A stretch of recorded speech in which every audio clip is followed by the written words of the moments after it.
হরে কৃষ্ণ, সকলকে জানাই প্রণাম। এখন ঝুলন যাত্রা উৎসব চলছে। আমি আগে ঝুলন যাত্রার মাহাত্ম ভিডিও দিয়েছিলাম, এখন আজকে দিব কিভাবে শ্রীকৃষ্ণ এবং ললিতা দেবী ঝুলন উৎসবের আয়োজন করা হয়েছে। যে ঝুলন শ্রীমতী রাধারানীর জন্য সাজানো আছে, সেই ঝুলনে ললিতা দেবী শ্রীকৃষ্ণ কেন ঝুলন করল, আর কার কথা অনুসারে কে বর চাইছিল। তো শ্রীকৃষ্ণ এবং ললিতা দেবীর ইচ্ছা ছিল না, কাদের অনুরোধে এই দুলকে ছিল। তো ভিডিওটা শেষ পর্যন্ত শ্রবণ করবেন এবং আমাকে কৃপা আশীর্বাদ করবেন। দোলেশ্বর দোল গোবিন্দ সাপেশ্বর মধুসূদন রথেশ্বর ব্রাহ্মণোদ্দিষ্টা পুনর্জন্ম নবিদ্যাতে। এই ঝুলন যাত্রার মুখ্য উদ্দেশ্য হচ্ছে সকলকে কৃপা করা। যে ঝুলন দেবে সে কৃপা পাবে আন্তরিক ভক্তি সহকারে। হরে কৃষ্ণ।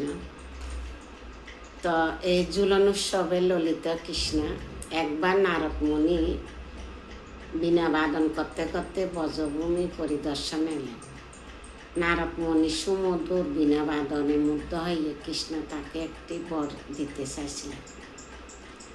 নারদ মুনি বললেন, এখন আমার পূর্ণ করার মতো কোনো অভিলাষ নেই, প্রভু কৃপা করে আপনার এই বরদানের প্রস্তাবটি ভবিষ্যতের জন্য রেখে দিন। যখনই আপনার আনুকূল্য আমার প্রয়োজন হবে, আমি আপনার কাছে তা প্রার্থনা করব। একবার সমস্ত সখীবৃন্দ ললিতা কুণ্ডের কাছে একটি ঝুলন উৎসবের আয়োজন করল। একটি ঝুলন প্রস্তুত করে সেটিকে অত্যন্ত সুদৃশ্য রূপে সজ্জিত করা হলো। কৃষ্ণ সহ সকল সখীবৃন্দ ঝুলন উৎসবের জন্য প্রস্তুত হলো, কিন্তু সেখানে শ্রীমতী রাধারানী এসে পৌঁছল না। প্রত্যেকে তার জন্য প্রতিজ্ঞা